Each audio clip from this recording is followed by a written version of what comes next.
sallim ala nabiyyina Muhammad wa ala alihi wa sahbihi ajma'in. Para pemirsa, selamat berjumpa kembali dalam acara Salam Sajadah Sapa Jiwa dalam Dakwah, program khusus dari MAN 3 Palembang. Kali ini kami ingin mengajak kita untuk membahas dan merenungkan bagaimana seharusnya kita berinteraksi dengan Al-Quran. Kaum muslimin dan mukminin yang berbahagia, sebagaimana yang kita ketahui bahwa Al-Quran adalah salah satu anugerah Allah yang luar biasa untuk kita sebagai pedoman hidup kita di dunia sampai akhirat nanti. Dan Al-Quran ini baru bisa menjadi pedoman yang bagus untuk kita bermanfaat apabila kita bisa mempergunakannya dengan baik. Bagaimana cara mempergunakan Al-Quran, bagaimana cara berinteraksi dengan Al-Quran, maka kita akan lihat di dalam Al-Quran, hadis dan penjelasan para ulama. Paling tidak ada 6 hal yang perlu kita lakukan bagaimana seharusnya kita berinteraksi dengan Al-Quran.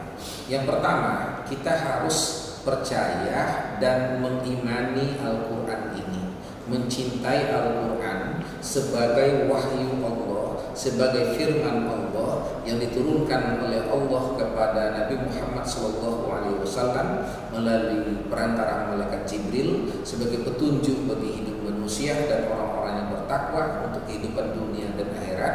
Ditulis dalam bentuk mushaf, disampaikan secara mutawatir, diawali dengan surah Al-Fatihah dan diakhiri dengan surah An-Nas. Kita mencintai, kita mengimaninya, ini merupakan kewajiban kita terhadap Al-Quran yang pertama. Berikutnya, kita juga harus membaca Al-Quran ini. Nah, ada 2 istilah yang digunakan oleh Al-Quran dan hadis. Yang pertama adalah qiraah dan yang kedua adalah tilawah.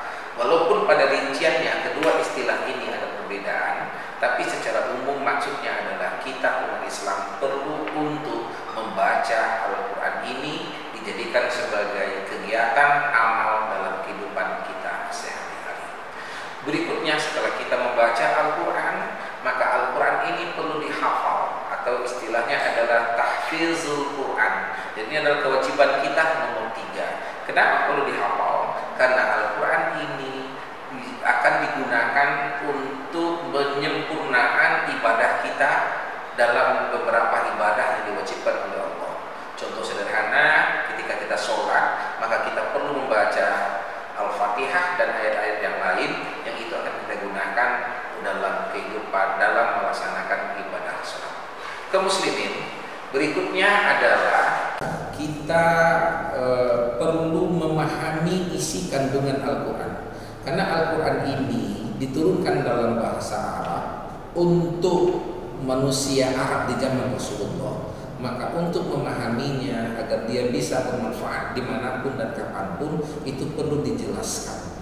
Al-Quran juga banyak dalam bentuk yang umum, lafaz am, ada juga dalam bentuk yang masih agak samar-samar, mujmal. Maka ini perlu dijelaskan. Ada seperangkat hukum, aturan-aturan untuk menjelaskan Al-Quran ini, apa yang dibahas dalam ulumul Quran, dan itu nanti akan mempermudah kita untuk memahami Al-Quran ini agar bisa kita laksanakan dalam kehidupan sehari-hari.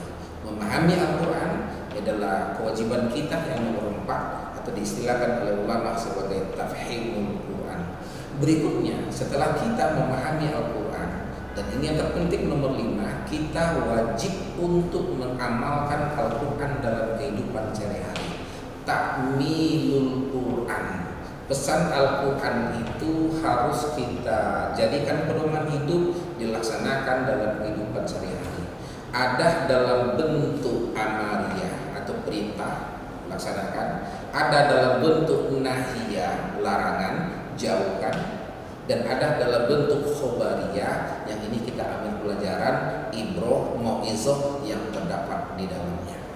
Berikutnya, yang terakhir, setelah kita mengamalkan Al-Quran, kita juga punya kewajiban untuk mengajari Al-Quran ini kepada umat Islam dan manusia lainnya, yang diistilahkan oleh ulama sebagai taklimul Quran, sehingga kita akan menyebarkan wahyu Allah ini kepada semua manusia, khususnya kepada umat Islam, dan betul-betul menjadi petunjuk bagi manusia kehidupan di dunia sampai akhirat nanti.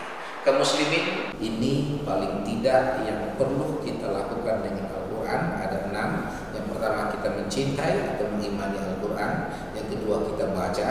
Yang ketiga itu kita menghafalnya. Yang keempat itu kita memahami, berusaha memahaminya. Yang kelima adalah kita mengamalkan. Dan yang terakhir adalah kita mengajarkan Al-Quran kepada orang banyak. Mudah-mudahan renungan sederhana ini ada manfaatnya. Amin ya rabbal alamin. Wassalamualaikum warahmatullahi wabarakatuh.